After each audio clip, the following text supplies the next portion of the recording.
Section C question number 1 हमको पूछा था वाई कैप में ए और बी का अर्थ क्या होता है। ए को हम कहते हैं अंतखंड और बी को कहते हैं हम बी को वैसे बी वाई एक्स लिख सकते हैं, इसलिए इसको हम कहते हैं एक्स के मूल्य में एक इकाई के परिवर्तन होने से वाई के मूल्य में होता परिवर्तन। फॉर एग्जाम्पल बी बराबर 2 वाई, इसका मीनिंग कि एक्स में यदि एक का हम चेंज करते तो वाई में 2 का चेंज होता है। 2 y cap equal to 23.2 minus 1.2 x के एक अवलोकन 6 और 17 का उपयोग हुआ है। यदि तो x बराबर 6 हेतु y के आंकलित मूल्य की त्रुटि ज्ञात करना है। त्रुटि का फॉर्मूला क्या होता है? त्रुटि ज्ञात करना हो तो फॉर्मूला क्या होता है कि त्रुटि का formula y minus y cap होता है। सो सबसे पहले हमको y कैप फाइंड आउट करना पड़ेगा, इसलिए हमने फॉर्मूला पुट किया कि y कैप इक्वल टू क्या होता है। जैसे y कैप हमको दे दिया है 23.2 माइनस 1.2 x दे दिया है, और जब x बराबर 6 हो तब पूछा है तो हमने क्या किया, x के जगह पे क्या किया 6 पुट किया। 23.2 का 23.2 माइनस का माइनस 1.2 के साथ 6 का गुणा करेंगे तो 7.2 और 23.2 में से 7.2 माइनस करेंगे तो कितना आ गया 16 आ गया।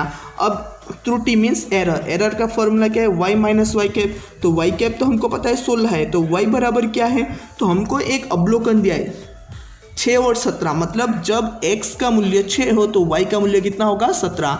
तो यहाँ पे जो y हमको रखना होता है, ऑलवेज ये ध्यान रखना है कि जो हमने x का मूल्य निकाल के y कैप निकाले वही x का मूल्य जब हो y का वैल्यू कितना है।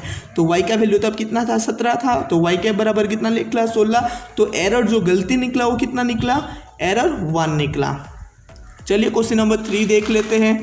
क्वेश्चन नंबर 3 में लिखा है यदि x बार बराबर 30 हो, y बार इक्वल टू 20 हो तथा b इक्वल टू 0.6 हो तो y का x के प्रति नियत संबंध रेखा का अंतखंड मीन्स क्या होता है a। हमने आगे पढ़ा अंतखंड मीन्स a ज्ञात कीजिए तथा उस रेखा के समीकरण भी ज्ञात कीजिए, मतलब हमको लास्ट स्टेप तक जाना है। तो a निकालने का फॉर्मूला क्या है y बार माइनस b x बार, यस y बार माइनस b x बार। सो y बार बराबर यहाँ पे कितना दिया है 20 दिया है, माइनस का माइनस b इक्वल टू कितना है 0.6 और x बार बराबर कितना दिया है यहाँ पे देखो 30 दिया है। तो 0.6 को 30 के साथ गुणा करेंगे तो कितना आ गया 18, तो 20 में से 18 गया 2, तो a बराबर कितना आ गया 2। मीन जो हमको अंतखंड पूछा था अंतखंड कितना आ गया 2 आ गया। लेकिन आगे क्या बोला है उस रेखा का समीकरण भी ज्ञात कीजिए। तो समीकरण क्या होता है, समीकरण निकालने का फॉर्मूला y कैप निकालना होता है। y कैप इक्वल टू क्या होता है a प्लस बी एक्स। तो a बराबर कितना आ गया यहाँ पे 2 आ गया, प्लस का प्लस b इक्वल टू कितना दिया है 0.6 और x के जगह पे x, ये हमारा क्या निकल गया समीकरण निकल गया। अब क्वेश्चन नंबर 4, क्वेश्चन नंबर क्या बोला है यदि b बाई एक्स 5 होता है तो उसका अर्थघटन कीजिए। तो मैंने आपको पहले भी बताया था b का अर्थ क्या होता है कि x इकाई में x में एक इकाई का परिवर्तन करने पर y में कितना परिवर्तन होगा।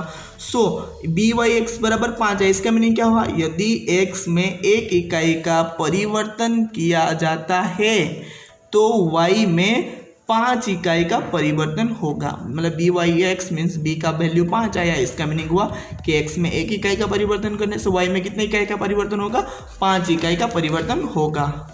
चलिए क्वेश्चन नंबर हम 5 देख लेते हैं। अभी 5 में क्या बोला है, हमको दे दिया है b equal to 1.5, r equal to 0.8, x का प्रमाण विचलन 1.6 हो तो y का प्रमाण विचलन ज्ञात कीजिए।